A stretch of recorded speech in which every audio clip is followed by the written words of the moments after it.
Good morning, everybody. Hey, Tiffany. Hey, Josephine. We got two questions to start out. Love it. Tiffany asks about the gender and political party. Let's do it. Excellent question right there. That is a good one.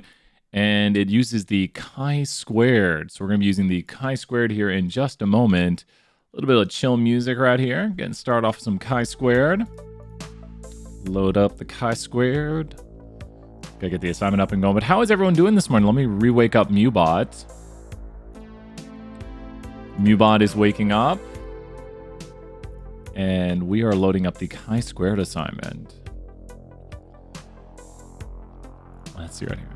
Good. Good morning, Josephine. Good morning, Tiffany. Awesome. Excellent work. Last quiz, Tiffany. Oh my gosh. Last one. Congratulations. Great work. A lot of people have been using these. I know a lot of people have said, thank you so much for asking questions because they can get the questions done. A lot of people working ahead, which is awesome. And that just makes life easier. Get the work done, and we're done. Let's go look at some chi-squared and talk about how to do the chi-squared test. Doing well. Got my second cup of coffee. Got a little bit of lunch. Taught my morning class. A little tired, but I'm all right. I'm all right. Man, we don't talk about 3 weeks ago. Let's go to the meet. No, doing great. Okay. So here we are with a poll is classifying people based on their gender and political party. Now, we only do the chi-squared test of independence. We don't do the homogeneity test. So if you see this question right here, it is the chi-squared test of independence. And it's pretty easy to write the null hypothesis. I prefer the null hypothesis that somebody's gender is independent of their political party. But then the alternative would be it's not independent. So the only thing you have to know, got the hiccups. The only thing you have to know right here is that you would put independent between these for the null. So you just say it's independent. You just say someone's gender is independent of their political party. Don't need jump. You will use jump for this one. You will use jump. Jump makes this one way easier. Doing this one by hand, not fun. Not fun. Not fun. Don't do this one by hand, I would suggest. So have jump ready to go in a moment here. But we would say that the two are independent of each other. So I'd say gender is independent of political party. Just put the word independent between those whenever you're doing the null. And we can see that right here. That we have political party is independent of gender. So it has to be one of these three. We've narrowed it down by removing this one. The null is that they're independent. So it has to be one of these three things. And then I prefer this. This one does it perfectly the way I do it. The null is that they're independent. The alternative is that they're not independent. They'll use slightly different wording to make sure you know, because we don't know what someone might say to you in the future. Like chi-squared is a very common test, especially in biology. So someone might be testing to see if there's an association, and that would be their gender is an alternative. But that is the same thing as saying they're not independent, which is the same thing as saying they're dependent. So you will see these questions sometimes change it up, but this is probably my top favorite one for the way it's written. We say for the null that they are independent. We say for the alternative, they are not independent. My favorite way to write it right there. So we get down here to the calculations. Well, let's do conditions first. Condition one, you know it. You know it. Were these individuals randomly selected? Yes, we'll assume that. Now, the next condition is the 10%, which it doesn't list. So are these less than 10% of all people? Yes. Now you'll notice there's new conditions. The new condition right here is condition number 3. It has them in a different order. I just like to keep them in order. Great job, Tiffany, right there, 100 points. So condition 3 is where we pause. And this is chi-squared categorical data. When you get to, and I want to find this, I'm going to find this between this one and the next one, and I might do a little segment for Josephine's question on the conditions, because I've got a really great graphic I made last semester that I want to find and show. But when we get here to the third condition, we have to pause. We have to say, what kind of data are we dealing with? For the chi-squared test, we're going to ask the question, is it count data? And the count data condition is basically like QQ, but I would call it CC, which means both of these are categorical variables. And by virtue of it being the chi-squared test of independence, this is categorical and this is categorical. You're saying, is gender categorical? Like, does it put people into categories? Yes. And is political party categorical? Yes. That's what the count data condition is. So what is the count data condition? Both variables are categorical. So is this categorical? Is this categorical? Yes. Now the expected cell count, I'm going to solve using jump and show the chi-squared. The expected cell count is a mathematical calculation to figure out how many individuals we would expect to be a male Democrat, male Republican, all the remaining. And we want there to be at least 5, no longer 10 for this one, but at least 5 expected for each group. So the answer, I believe, is yes, but we're going to go and look through this, and we have to take our data, copy to clipboard. So we're going to copy the data to the clipboard right here. We're going to hit Control-C or Command-C on a Mac, and then we're going to go over to Jump, and we have to paste with column names. So once again, go to a new Jump data sheet, go to File, New, and Data Table. If you're on a Mac, that'll be at the top of the screen, or you can hit Control or Command-N. So if you're like, where is it? If you have Jump open right now, just hit Control or Command-N. So I'll show you that trick. Just hit Control or Command-N, and you get a new data sheet. Nice and quick like that. So anywhere inside of Jump, you can just hit Control or Command-N to get a new data sheet like that. One of my favorite tricks right there. So now that we're in our new data sheet, we've got our data copied. With the data copied, we do have to paste this one with column names. If you remember from looking at the data a moment ago, it had column names up there. It had like Democrat, Republican, Independent. So that's going to put the column names at the top right here, such as you see Democrat, Republican, Independent right here. Now, this data can't be analyzed yet. It's close to what we want, but we're actually going to have to stack it. So I'm going to pause right here, take a sip of coffee. Make sure you're at this point right here by just pasting with column names. It should look like that. If it looks like this, you've got a problem. You didn't paste with column names. So start over, new data sheet, and paste with column names. This is the bad version. This is the good version. If it looked like this, you did not paste with column names. If it looks like this, you're good. I'm here. Awesome. Thank you, Tiffany. 100 points. Thank you for letting me know everyone's following along. Awesome. Now that we're here, we're going to go to Table, and we're going to go to Stack. When we're on Table Stack, this is going to take and stack columns on top of each other. So Tables Stack, and then we're going to double-click DRI. That means we're going to take these columns and we're going to just stack them on top of each other. We're just going to take a column, stack it on top of each one, and so we're going to get data stacked now. So tables, stack, and then DR and I. No, don't put the little underscore in there. But we're going to stack the columns DR and I. Boop. There we go. We are good to go. You can double click this and call it gender. Not required. Really? Okay. Not required, but you could call that gender if you want. It's just going to make it maybe a little bit easier to understand what we're looking at. But we should be good to go here. We've just stacked the columns, table stack, and now we have our new table. We have a categorical variable gender, we have a categorical variable label, and then we have the frequencies, which are the data. That's how many individuals were a Democrat male. And all of this work to go to analyze fit Y by X.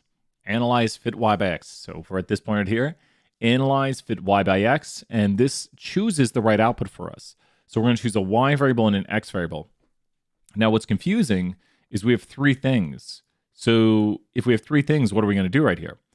Well, with these three things, we are going to take and put gender to see if gender explains, because gender's the X, somebody's political label. So does gender explain why somebody has a political label? And the data is the frequency for how often these occur. Like, what is the frequency of the individuals? So it's still two variables. It's just there were 38 male Democrats. There were 47 male Republicans. So we still just have two variables, but these are the counts of the observations, and hence it's count data. So now we can click OK. We have label, gender, and data. And here it is. Now, you could run into an issue. Just let me point this out. You don't have to do this. This is where people make an error. If you don't do that. If you do this, you'll see this right here, and this is an error. If it looks just flat, or it looks like flat this way too, you didn't enter in the frequencies. So if it looks flat across here, the frequencies were not entered in. I guess I could easily, I'm just trying to show all the errors that could occur.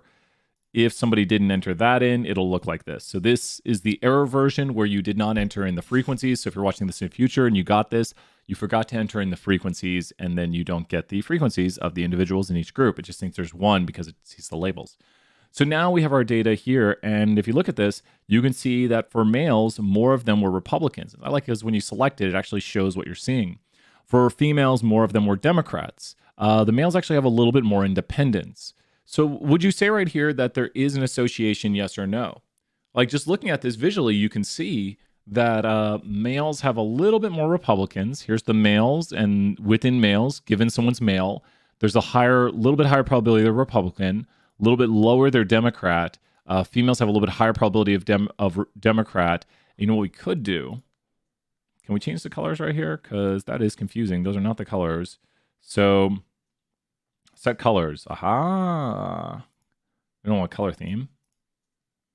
We are going to change the color right here to Democrats are blue. I think that's the original color was. Republicans are red. And look at that. Now yours won't look like this, but that makes a little bit more sense if you think about just the colors we use for political parties in America. So we have here the Democrats right here. Females are a little bit more likely to be Democrats. Males are a little bit more likely to be Republican, and males are a little bit more likely to be independent. So when you think about this, aloha, Ditto, good to see you. There looks to be some sort of association right here. Some association. I would say it's some association. We're going to go and remove out a bunch of this and go down to just look at the counts. And there is actually a statistically significant association. The Pearson has your p-value. That's one of the best things I can have you remember, just rote memory, is that when you're looking for your p-value, the Pearson gives you the p-value. But we were wondering specifically, we have all the output we need to answer the question now. We were wondering specifically about the expected cell condition. Now, the expected cell count condition is checked the following way. Find the smallest row total and the smallest column total, multiply them together, and see if they are greater than, so I'm going to throw a big 500 points if anyone solves this. We need to see if this is greater than 5. So the equation is, the equation is row total times column total over grand total. And I've written it out down there. So what is that? And is that greater than 5? We pass the expected cell condition if the smallest expected cell is greater than or equal to 5, like the smallest expected cell count. So I found the smallest row total, found the smallest column total, and then multiply them together and divide by the grand total. So I always do it this way. This is the smallest, and it would be for female independence. So what is this, and is it greater than 5? So mathematically, take a moment right here and tell me, is the smallest, so if you're practicing right now, this is great test practice, because we might be like, what is the expected cell count for this? Oh, it's a nice, easy test question to write. So the expected cell count for female independence would be what? Do you see right here? It's row total times column total over grand total. So it'd be 91 times 40 over 203. I'll give you a moment to solve it right here. And just let me know if you have questions. But this is how we find an expected cell count. This is how we find an expected cell count.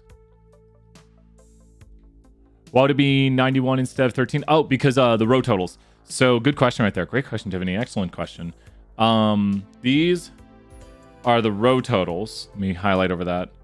Here's the row totals, and here's the column totals. So these are column totals down here, and these are row totals over here. So it's the smallest row total times the smallest column total divided by the grand total. So smallest row total times smallest column total divided by the grand total. And that is the smallest expected cell count. So we're just finding the expected cell count for females independent. And there we go. Yeah, nice job, Tiffany. Excellent work. 500 points. That looks to be about right. We're going to double check the work right here. And the whole point we're checking this is why, to see if that value you just found is greater than what, Tiffany, with those 500 points. So the whole point of doing this, I'll do it right here. We're trying to see if this value that we're solving is greater than what. That value right there is greater than what, and so we're good. Like we're checking the smallest expected cell count to see if it's greater than what. And this is the expected cell count condition. You only need to check the smallest one. There's a really quick way of doing it. Now that we know the answer, let's just go here and we can find out all the expecteds. And guess what? There it is. Greater than 5. Yep. And so you can actually use jump to get the expecteds. So all that work we just did to do row total times column total over grand total to get that specific expected cell count. You see how there's 6 expected cell counts. The one you just found there mathematically is the expected cell count of the smallest, which is really the only one we need to check to see if they're all greater than 5. So if the smallest one is greater than 5, they're all greater than 5. Don't look at the 13 right here to trick you, but yes. And so go right here and go to this. Good question right there, Tiffany. Thanks for asking. That shows you the expecteds. And for other questions, you might also have to get some cell chi-squareds. So the cell chi-squareds can also be found with this. So this lets you see all the answers to If something says, what is an expected count for this? What is a cell chi-squared count for this? What is a cell chi-squared for this? You can get all those answers by going right here and doing the count, which is how many individuals. There were 13 females who were independent.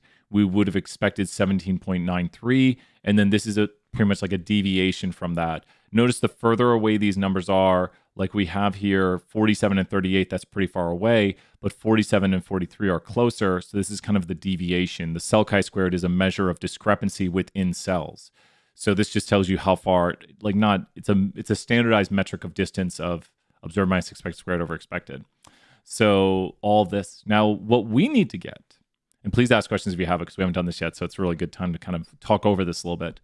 What we want to get is the chi-squared test statistic. And remember this, the Pearson has your p-value. So we want to use 7.04. 7.04 is going to be the chi-squared test statistic for this problem. So when we go back here, we do meet the expected cell count because all of them are greater than 5. And it was 7.038. And that, I think it was 7.038. Let me double check the output. 7.038. And the Pearson has your p-value. We do the Pearson chi-squared test statistic. So this is the likelihood ratio, which we don't do. We do this one right here. And this is the sum of all the cell chi-squareds. Like if you add up 2, 1, 0.5, 1.7, 1.1, and 0.4, you will get 7.038 when you carry all the decimals. So what is the p-value? Well, this kind of makes it obvious which choice we were choosing, because do you see the p-value here of 0.20296? Well, that is the p-value, and that was the one associated with the chi-squared test statistic we chose, making it pretty obvious once again that we are doing the Pearson chi-squared test statistic. State an appropriate alternative. So you got this A, B, C, or D, Tiffany, because the p-value here is lower than alpha. So what do you think? A, B, C, or D? This is where practice makes perfect. We see the p-value is lower than alpha. So do you think it's A, B, C, or D? What would we do right here? Because we have a p-value that is lower than alpha. Bam, just crushed it right there. I love it. Reject the null, there is evidence. So I reject the null, there is evidence for the alternative because the p-value is lower than alpha, and yes. And I really like just the repetitive nature to a lot of these assignments. Is it starting to make some more sense? Like, oh, the p-value is low. That means we have evidence for the alternative because what we saw here was not likely. Like, if there is no association, these should line up a lot more. So these line up pretty differently. And because of the differences we see among gender and the political party that they're in, we think these differences we saw were unlikely by random chance, i.e., there's some association between somebody's gender and what political party they're in, at least for this data set. So we think there is evidence of an association right here. Great work. And that should do it. Good problem right there. Really good example of the chi-squared problem, and kind of walk through all the steps. It's the whole chapter right there in one example. We'll show some conditions here in a little bit, but let's do Josephine's question. Then we got open questions. So let's do it. Excellent work. Excellent work. Next question is, we got a man who moves to a new city, and we got the serial one.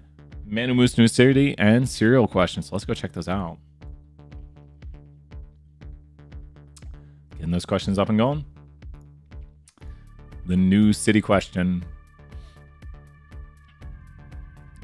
And thank you to everyone who comes and watches the videos live, and everyone who watches them later. Thank you. You're probably not watching this part. You're probably watching like the question part, but that's fine. That's fine.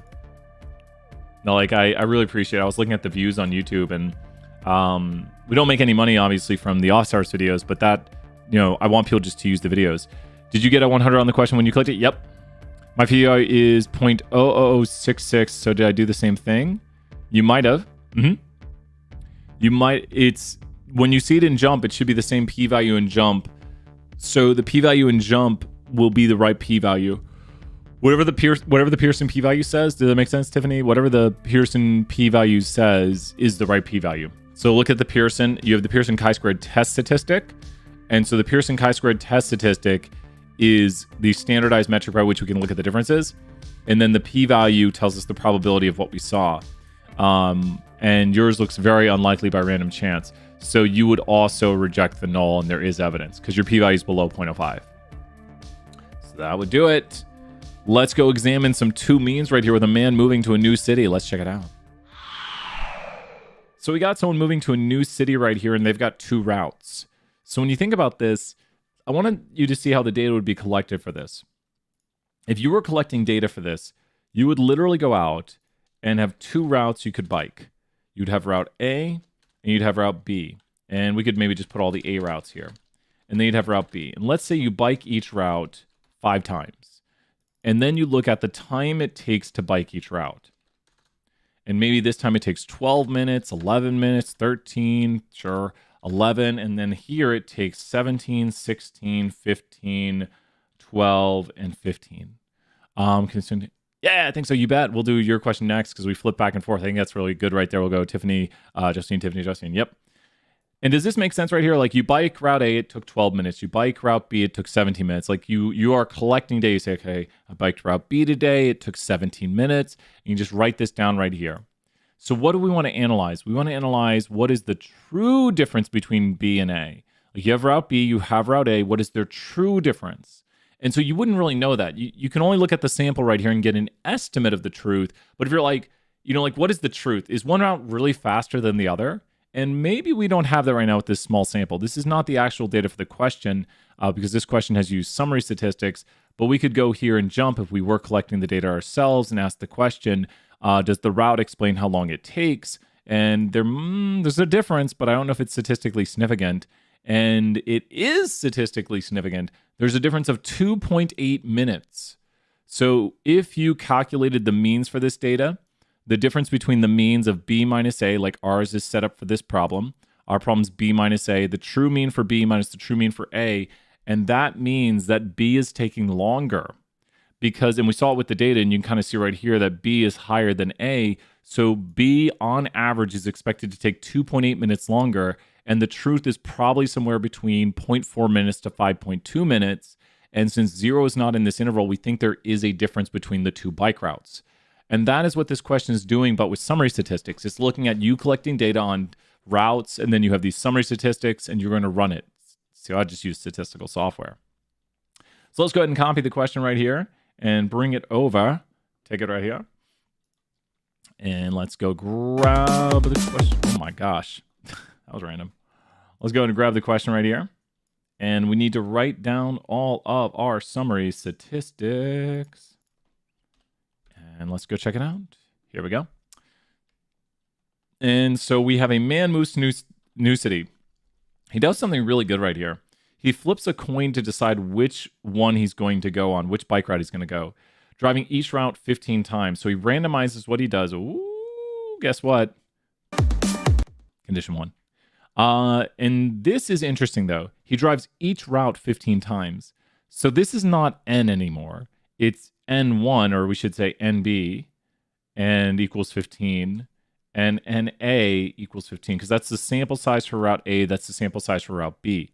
So each route has a sample of 15 occurrences. So that's how many times he rides each route. Route A had a mean of 50 minutes, I believe. That's the mean of route A. So that'll be Y bar A equals 50, because that's for route A. Standard deviation of 2 minutes. So that's S sub A equals 2 minutes. And then route B is 51 minutes. So that's Y bar B equals 51 minutes. And then standard deviation of 4, which will be S sub B equals 4 minutes. So 4 minutes right there. Amazing group. So we have Y bar B.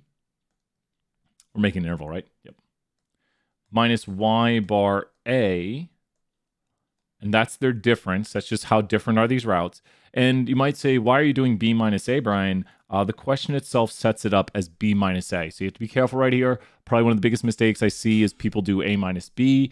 I've done that before by mistake. But the interval sets up what is the difference between B and A, set up as B minus A. So you have to set up your interval when you're taking your differences right here as the difference of B minus A. Now we are going to create maybe a 95. Let's see right here, plus or minus, so a margin of error. T with a degrees of freedom, that we'll look up in a moment. And we have here square root of S sub 1 squared over N sub 1 plus S sub 2 squared over N sub 2. And if you look at this, it's pretty much like the S over square root of n, but we've squared it and we're adding together two standard deviations. The only thing we're missing right now from notation wise is this t with a degrees of freedom. I think it wants us to make a 95.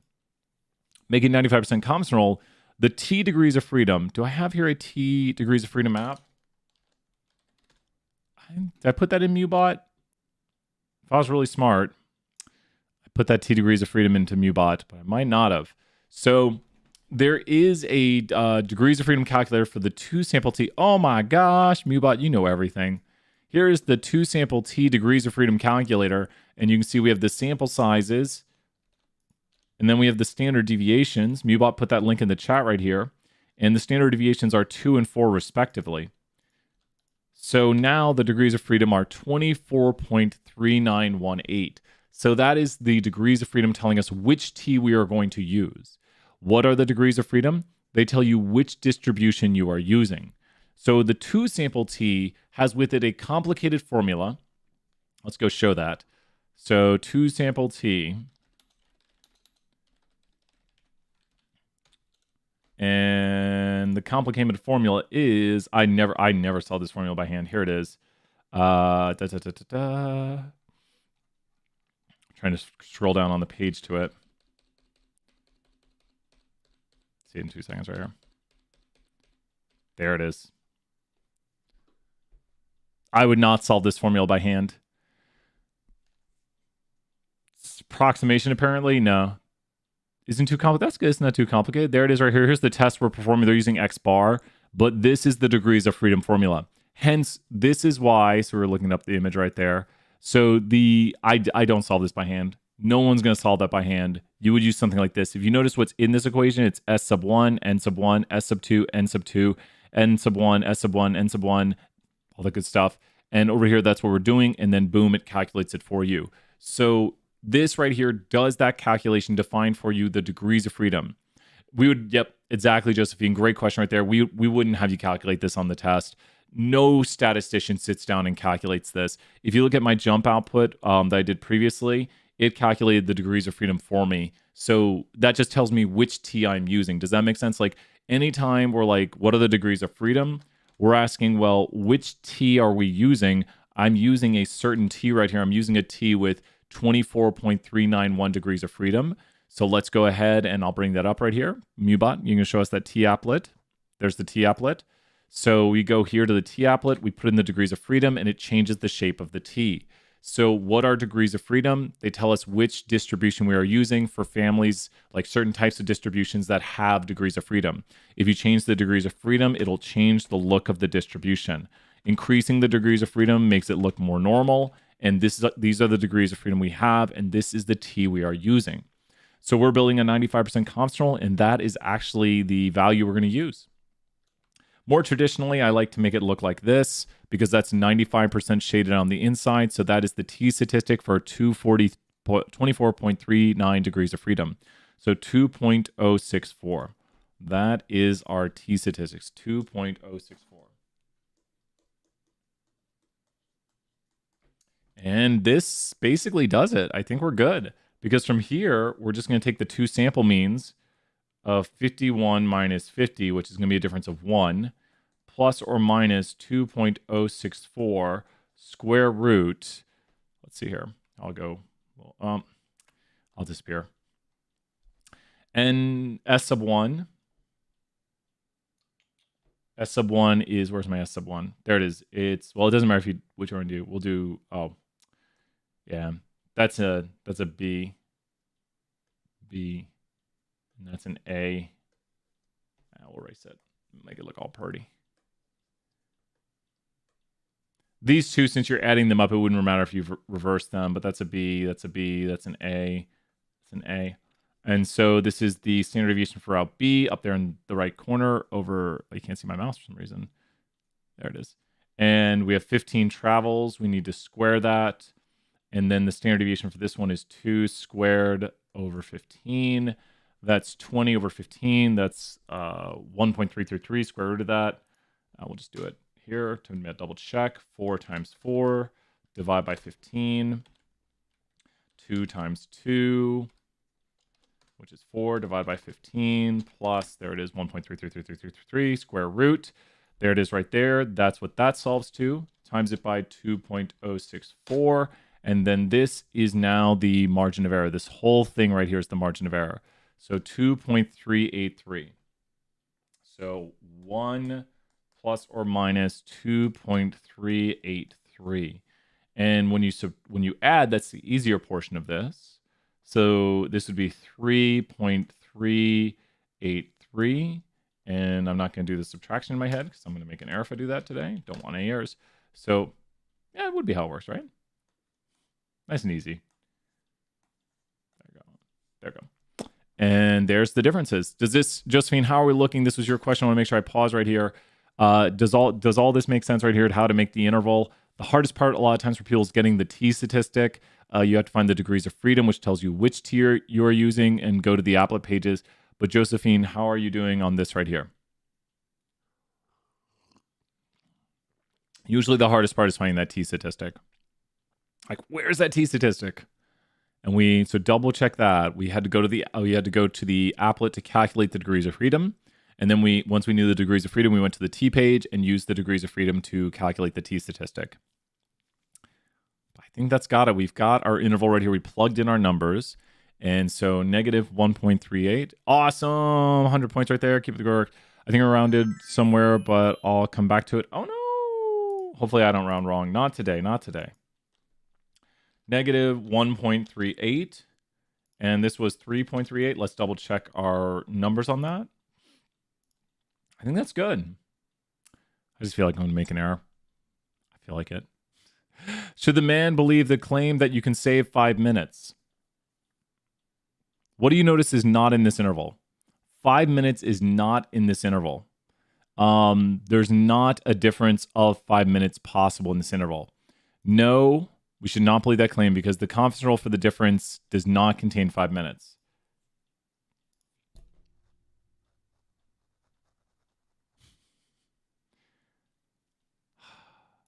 What is going on today? Let me check my mathematics. Don't tell me it's the t not being finely calculated enough. What is going on? Let's go right here. I square root everything, right? 4 times 4. And let me see my numbers. 4 is the standard deviation, 2 is standard deviation. 50 is route B, rides each route 15 times. So square root times 2.064. Don't tell me it's not that the standard deviation, the t-statistic wasn't calculated. Let me go to my super applet. Ooh, let me do it via R. Let me do it this way because I'm wondering what I did. It was 95% confidence, right? On 2 decimals. Let's go to T, QT, percent on the curve, and degrees of freedom. Okay. And so where were my degrees of freedom at again? The degrees of freedom are this. And that's the t. So it's saying this is the t. Don't tell me it's being miscalculated because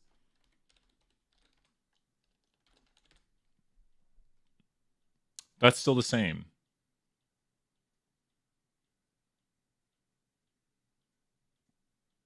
So it's still the same. It's 2.38, even with the extra calculation right there.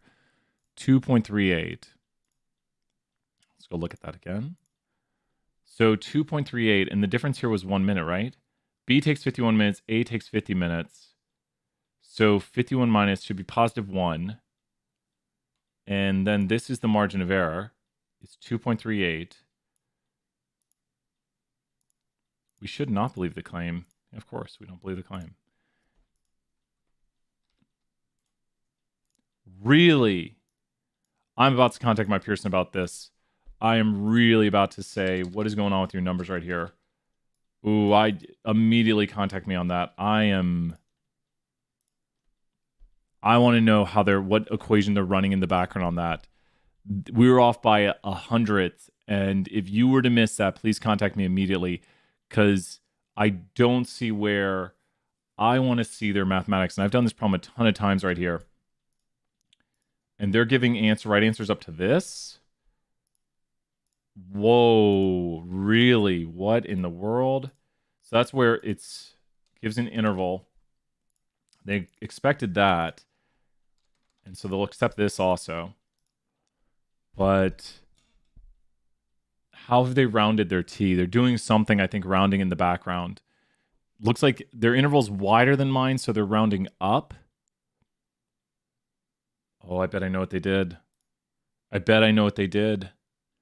I bet you they rounded up the degrees of freedom. Now that should make it smaller. So did they round down the degrees of freedom? Would that create enough of a difference? Yeah, just email me and I'll fix it. I don't know what my Pearson's doing right here. I've never had problems with this question. Because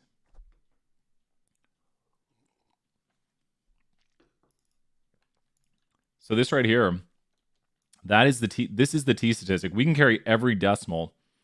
Right here, 2 seconds. So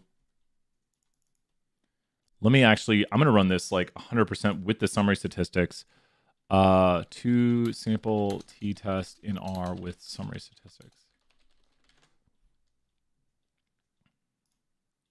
Here we go. Someone's got this right here. I love that people do this. People just write this out. Here we go. Mu1, mu2.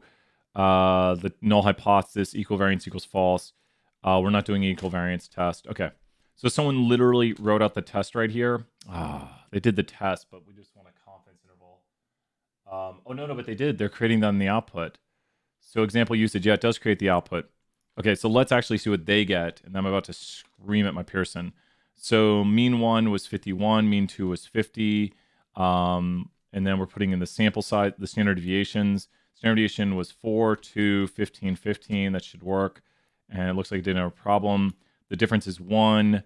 Oh, and then this matches the t.test result. Someone's saying just use t.test result. Oh, but that has the data. See, that's the problem, is they're giving us summary statistics right here.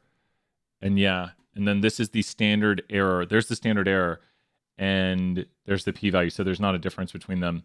The standard error right here is 1.1547. And if we take the standard error, we should be able to just multiply that by, so this is standard error. And we can take the standard error and multiply that by the t statistic we found up here to get the margin of error. And there is the margin. It's the exact margin of error. So, hey, Jacob, good to see you here. We're just screaming at my Pearson today because my Pearson is not being nice to us. Let me see. Degrees of freedom. Oh, does it give degrees of freedom? Degrees of freedom, 2 sample t in R. Unpaired. So I don't know if someone wrote an equation for calculating it. No, usually they just give you vectors of data. Like, no one's going to have the summary statistics to start. Usually people would calculate this afterwards, or calculate it by using the actual data. And what was our degrees of freedom? We'll go on to the next question here in a second. I'm just like, no, my Pearson. There's that. And the difference right here was 1. So it'd be 1 plus this, and it'd be 1 minus this. And there's the answers we got. 3.38 to negative 1.38. And I have no idea why. I really, you know what? I'm going to like write it down on my board to contact my Pearson, because there's no reason that this should be off by any amount. I don't know what they're doing, that they are. I'm literally going to go to the view example. If they say go to a t-table and, oh, the number that's in there is not quite that number. View instructor, ask the publisher, why is your question wrong? There's no viewing example because it's a quiz. So please tell me if you get this one wrong. This is ridiculous. Sorry. I did not make any errors. This is the exact numbers, and we have a lot of confirmation via running the code right here. which gives us the result, and we can actually get the standard error calculated. We can calculate very precisely the t statistic that should be used right here, and we can use that to calculate the upper and lower for the interval. So this right here is decimal place accuracy on the upper and lower, and every single thing has been carried through. So my Pearson being my Pearson. Let's hop back to the main screen. I think they might have changed something because I don't get that question wrong. Oh my gosh, what is going on? Sorry, everybody. I was like, there's nothing wrong with that. My Pearson, how dare you? Don't you tell me we got a question wrong. Okay, let's do the next question right here. Tiffany asks, can we do this one? A table study shows investigating whether the effects of an epidural administered during childbirth might interfere with successful breastfeeding. Let's go check out some chapter 19 chi-squared test. Sometimes they make changes to questions. They'll change something.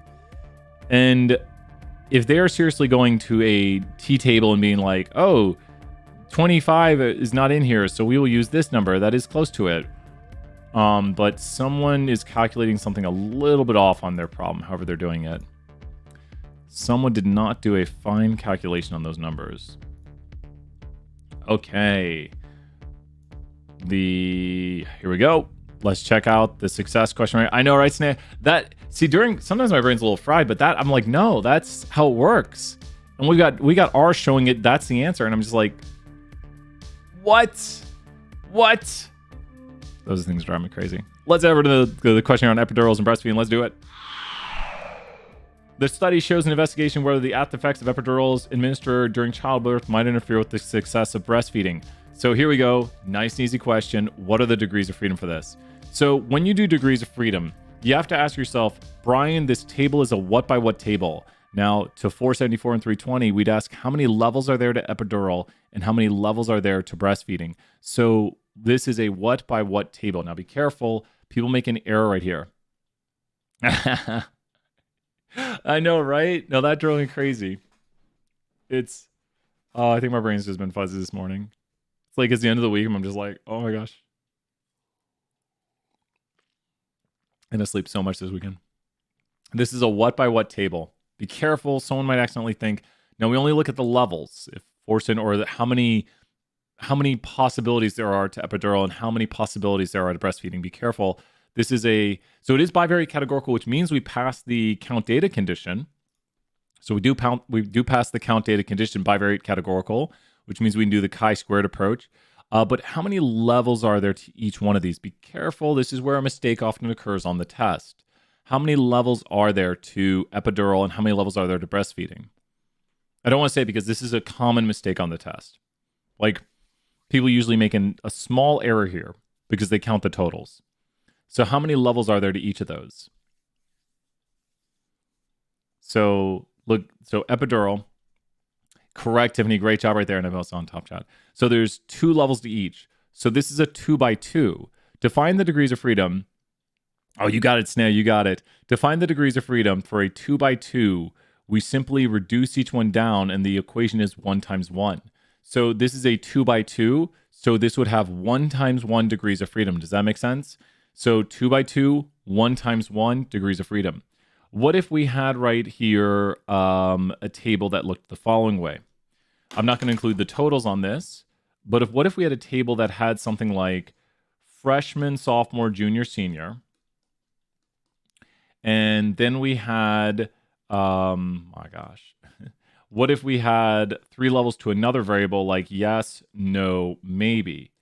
Now this is a 4 by 3. So since it's a 4 by 3, how many degrees of freedom does it have? If it's a 4 by 3, how many degrees of freedom would it have? Now, this is not the answer. We would multiply these. A 4 by 3 table would have how many degrees of freedom? Because this is the trick. If you know the trick, you're like, oh, doing the chi-squared, you just do rows minus 1 times columns minus 1. So this would have how many degrees of freedom? Like you're going to go here and subtract off 1 row, subtract off 1 column, and the answer right there, exactly, Tiffany, 100 points, yep. And that's how we get the degrees of freedom. So it's the same sort of mathematics here where you subtract off 1 row, 1 column, and remember the totals don't count. So the answer is this has 1 degree of freedom. This 4 by 3 would have 6 degrees of freedom because 3 times 2. So really good to know how to get the degrees of freedom for any problem. It's just on chi-squared, it's rows minus 1 times columns minus 1, and there's 2 rows, 2 columns, 1 times 1, 1. Nice and easy. We're not going to get that one wrong.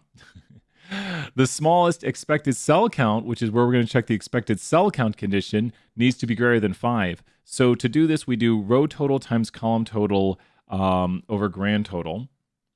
So let's go here to row total times column total over grand total to get an expected cell count. This is how we get an expected cell count. And the smallest one is this, and divided by this. So row total times column total over grand total. And that'll be the smallest. So let's go ahead and grab this. Row total times column total over grand total. And that's the smallest expected cell count right there. So, and you can get expected cell counts for all 4 of those. But that would be the smallest expected cell count. And let's drop it in. And please tell me if you're ever like really decimal place close to anything, because I need to contact my Pearson about that one. Because we confirmed it multiple ways, and there's no reason we should get that one wrong. So checking the condition, I think, is that it? Better make sure that rounded right? Good, we're good. Check the conditions right here. Assume independence, good. That they were randomly collected, good. And also 10% is less than, or 1,153 babies is less than 10% of all babies, good. And I think, Tiffany, I think we've done it. There we go. I was about to freak out if we didn't get 100 on this one. But we've done it right here. We now have another one complete. Is this one making sense right here? Asking about the degrees of freedom, asking about the expected cell counts and how to get those. So expected cell counts are the row total times the column total over the grand total. And we always check the smallest to make sure the smallest is larger than 5. Because if the smallest expected cell count is greater than 5, then they all have to be greater than 5 because it's the smallest one. So it's like, it passes, everything passes. And that's got it. Great question right there. Good work. Let's head to the main screen and check it out. I know, right? Once you see if you're like, it's not as bad. It's like row total times column total over grand total. And then the degrees for freedom are rows minus 1 times columns minus 1. Nice work right there. Let's head back. Josephine has a question on the serial one. I think Josephine had another one too.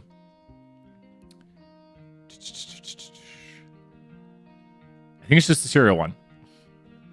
Let's go check out that serial question. I can't let getting a question wrong throw me off my game. So I did a few days ago and I got like one super wrong. What did we do again on that one? We like didn't carry something. Oh no, we used a wrong number. I'll go a whole week getting nothing wrong and then I'll get like 3 wrong in a row. It's just you let it build in your head. You just have to be like, I got something wrong, gonna move on. We all make errors. The serial question. The serial question is a jump one, knowing how to read jump output. So most pregnancy default term, you bet. Let's do it next. You got it, Tiffany. And so the serial question is a jump one. Let's go look at some jump data right here with the serial question. Let's go check it out. So this one is best done via jump. I can't imagine doing this one by hand. It would just take a lot of time to find the mean, the standard deviations, and all that good stuff. So we're going to go here to the data set, copy to clipboard. And with copying the data to the clipboard, boop, we're going to go to Control-C or Command-C, Mac or PC. Now we're going to go over to jump. And when you're inside of jump, you can actually click anywhere. I want you to try this. If you're on a Mac, hit Command-N. If you're on a PC, hit Control-N. So I'm going to hit Control-N and boop. So hit Command-N or Control-N when you're inside jump and it'll do new datasheet. You can actually do it inside of Word too. You're inside of Word. You might not know this, but you can just hit Control-N and boop, new datasheet. Works in all programs. Really good quick trick right there. So now we're inside of a new data table.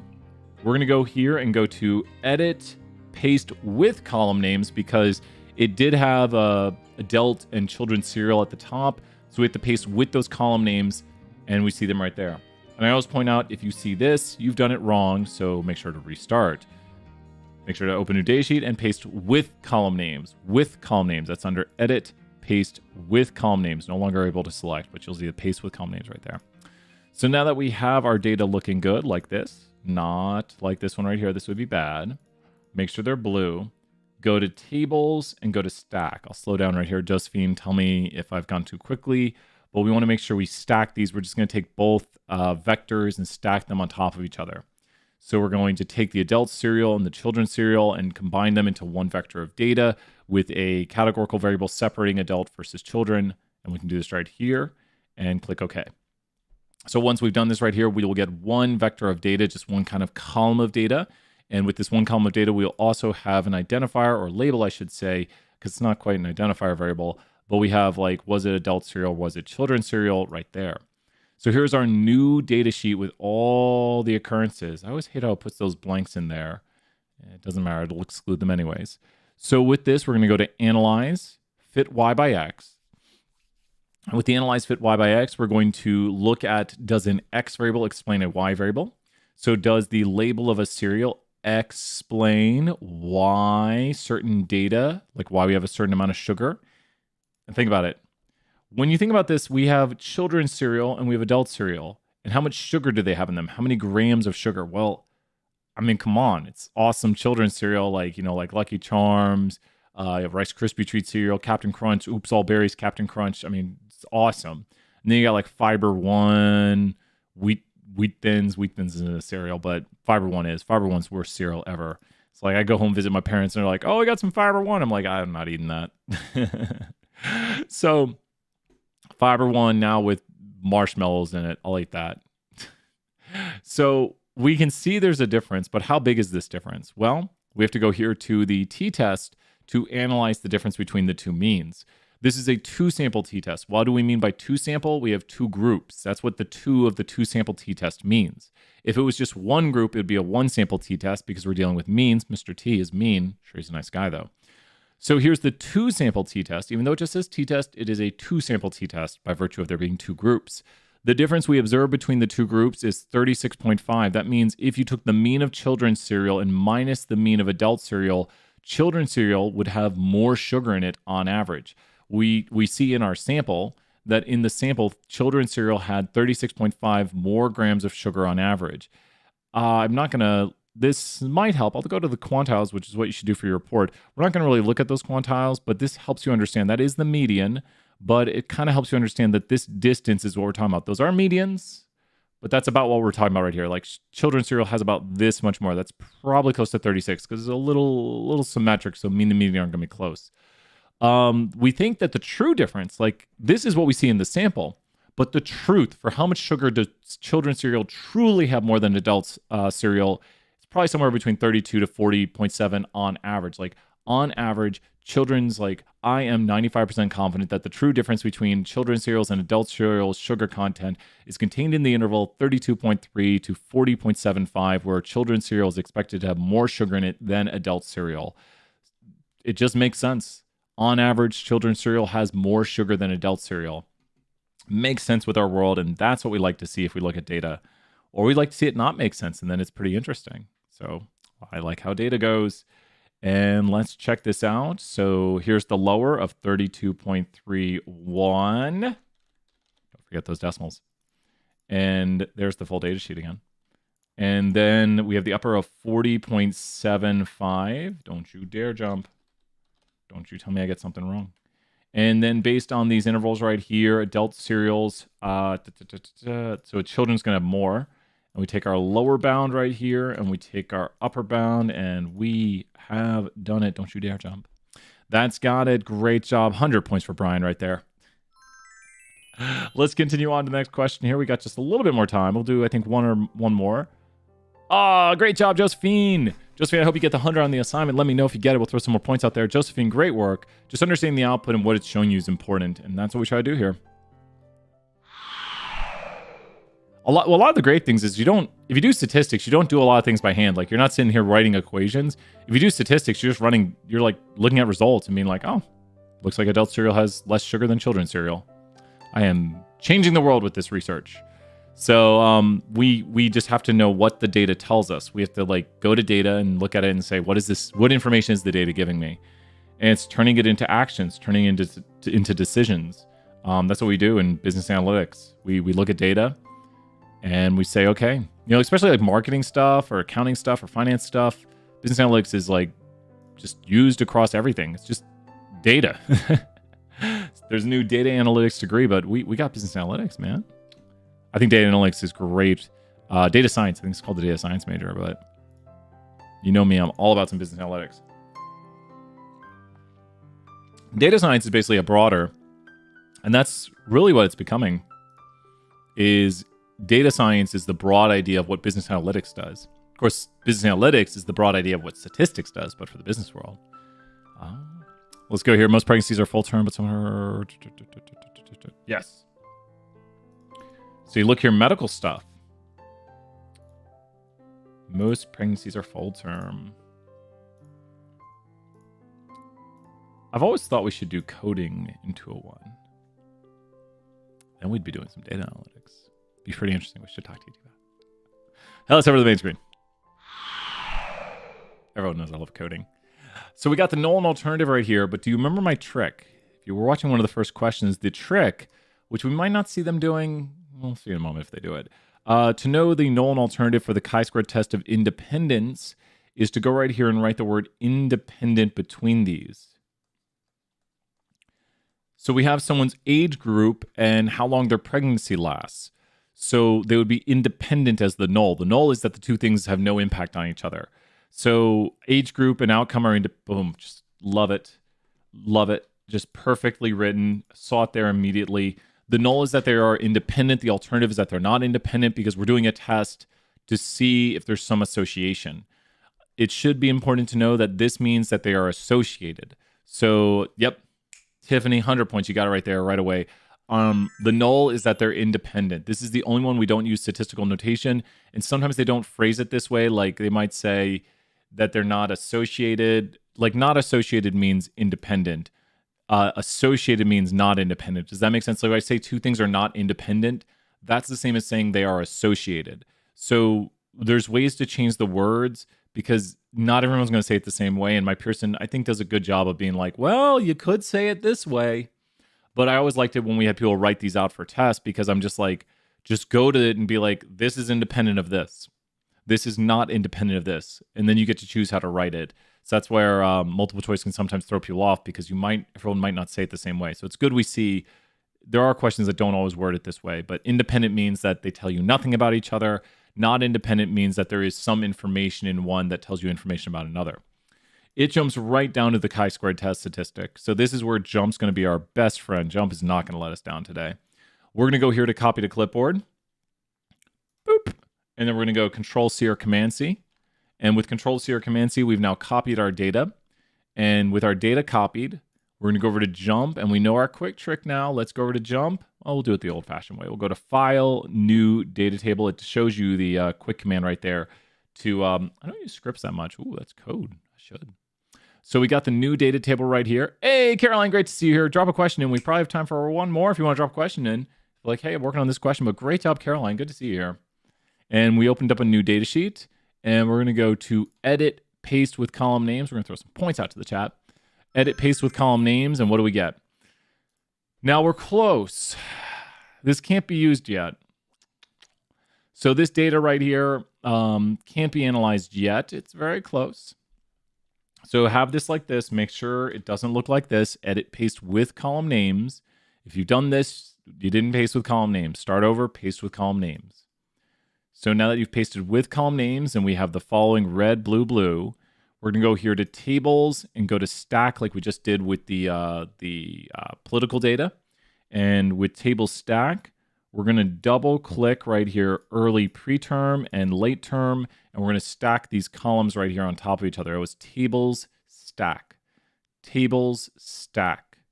So we are going to stack these columns under tables, top right corner here, tables, and then stack. And you'll go there and you'll double click both blue columns. Only double click the blue columns. And so now we have a new table right here with the labels that people have, whether their pregnancy was early, preterm, or late term. And we have here their age group. So now we're pretty good. We've almost got it. We're going to go here to Analyze Fit Y by X. And with Analyze Fit Y by X, we're going to see if somebody's label, like their early preterm, no, we'll probably do, does their age group explain their length of pregnancy? That makes more sense.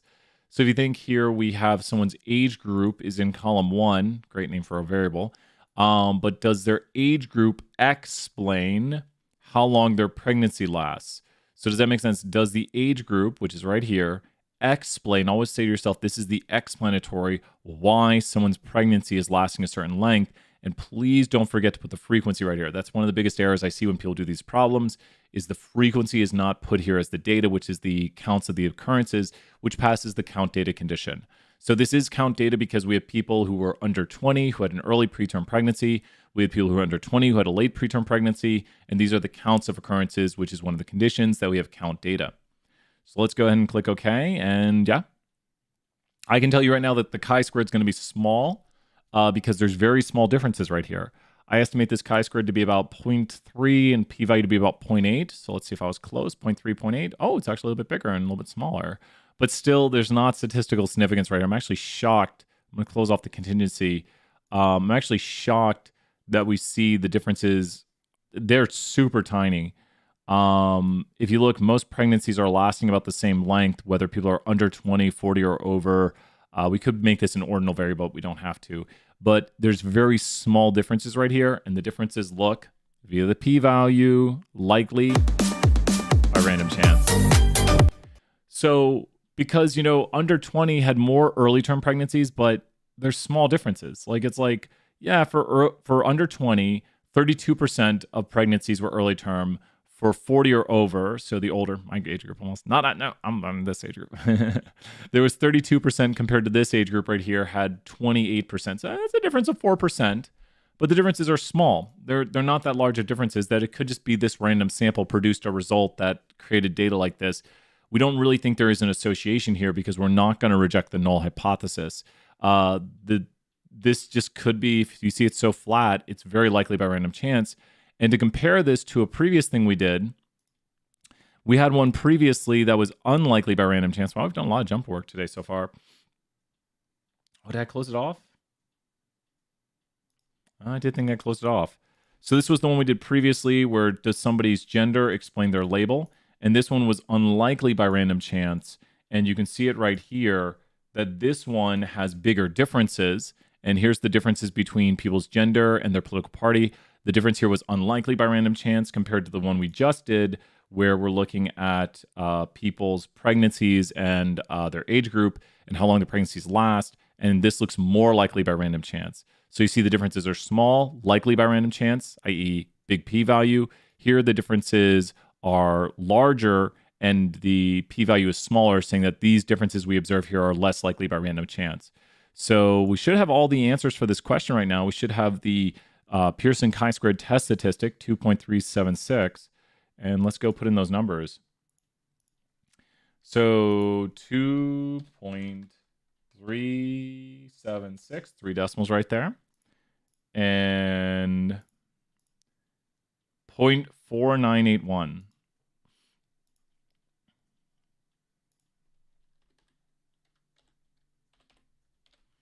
And 3 decimals. Boop. Don't do those decimal things. Don't be like Brian. So the p-value is greater than or equal to the level of significance. That is true. There is insufficient evidence to reject the null and conclude that age group and outcome. I think that's got it. It's not less than. The p-value is greater than or equal to the level of significance. There is sufficient evidence to reject the null. No. So literally, once again, the p-value is greater than alpha. There's not evidence to reject the null, and that should do it. That's got it. Tiffany, how's it looking? How's the big thing here is getting the jump output, getting the p-value, and finding out we don't have evidence to reject the null. So we would say that we don't think there's an association. Like we don't have evidence of an association between somebody's age group and how long their pregnancy lasts. So it looks to me like the differences between someone's age group and their pregnancy lasting a certain length is probably just due to random chance. The differences here are rather small.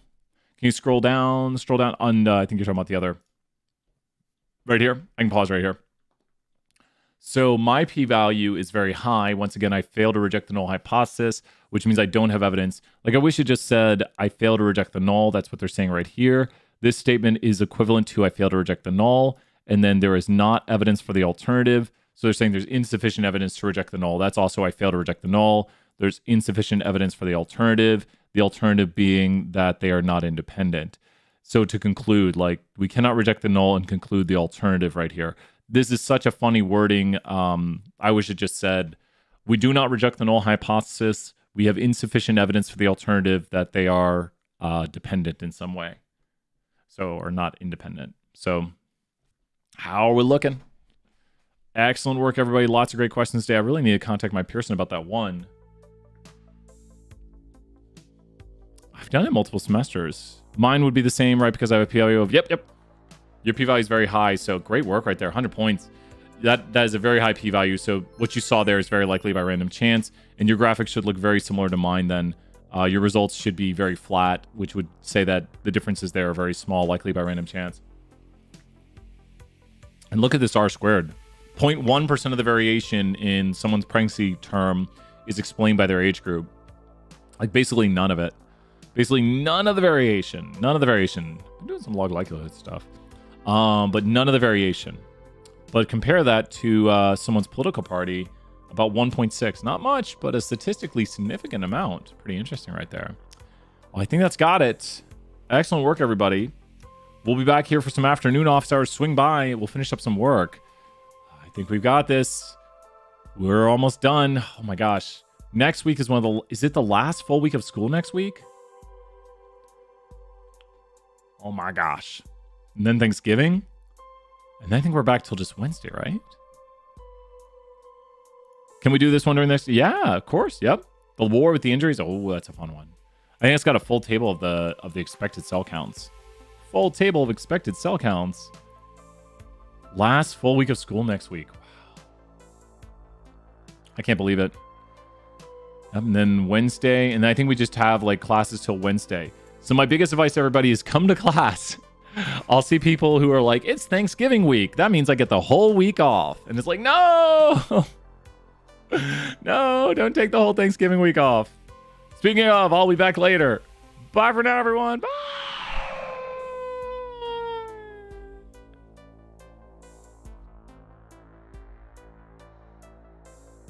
Till Tuesday. Woo!